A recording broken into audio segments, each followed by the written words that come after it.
ძალიან ხშირად შევხვდებით Facebook-ზე სხვადასხვა ამონარიდებს ქართული ფილმიდან სამანიშვილის დედინაცვალი და მიხარია ის, რომ განსაკუთრებით ახალგაზრდები წერენ ამ ფილმის შესახებ კომენტარებს, სხვადასხვა ედიტებს აკეთებენ და იმ მსახიობების თამაშსაც აღნიშნავენ, რეჟისურას და გადაწყვეტასაც. ამ ფაქტმა დამაფიქრა იმაზე, თუ როგორ განსაზღვრავს თეატრი და კინო ერთმანეთის ბედს და ნაწარმოების პოპულარობას. როდესაც გამოვიდა ეკრანებზე, არ აღფრთოვანებულა ამ ფილმით მაყურებელთა მასები.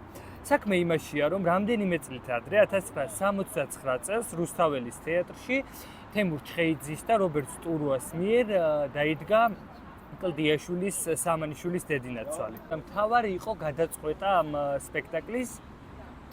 ანუ მაყურებელი ხვდებოდა კლდიაშვილის მუზეუმში, სცენაზე თამაშდებოდა მუზეუმი და ნელ-ნელა აი ამ მუზეუმში ცოცხლდებოდნენ კლდიაშვილის ამ კონკრეტული ნაწარმოების გმირები და ეს იყო ძალიან თანამედროვე, ძალიან აქტუალურად გაკეთებული სპექტაკლი. დღესაც კი იხსენებენ, როდესაც ბეკინა სამანიშვილი იგებდა, სულდებოდა მისი მეუღლე.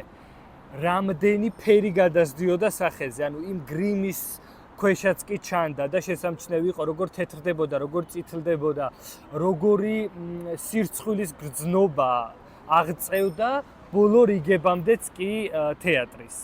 ამის შემდეგ უკვე ელდარ შენგელაიამ გადაწყვიტა ამ ნაწარმოების ფილმად გადაღება. აქ იყო სიმბოლური დატვირთვაც ის, რომ რეჟისორის მამა, გენიალური ქართველი რეჟისორი ნიკოლოზ შენგელაია სამანიშვილის დედინაცვალზე ჯერ კიდევ 20-იან წლებში მუშაობდა.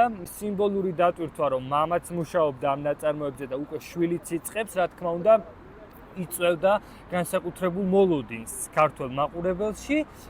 ფილმი გამოვიდა და თითქოს აი ამ ფორმის თვალსაზრისით თეატრისგან განსხვავებით კინოში ისეთი ახალი არაფერი არ ითქვა.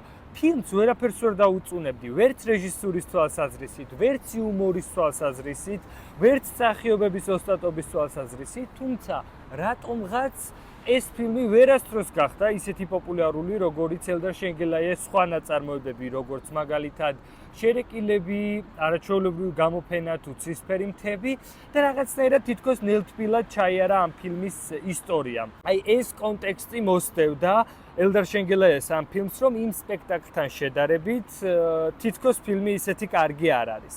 გავიდა რამდენიმე ათეული წელი, ეს სპექტაკლი მოგეხსენებათ, სპექტაკლების ბედი ასეთია, რომ აღარ გვახსოვს წლები რომ გადის. იმ მაყურებელს, რომელსაც არ უნახავს ეს დადგმა ამ სპექტაკლის შესახებ, მხოლოდ გადმოცემით თუ გაიგებს ამბებს, ფილმი კი რჩება.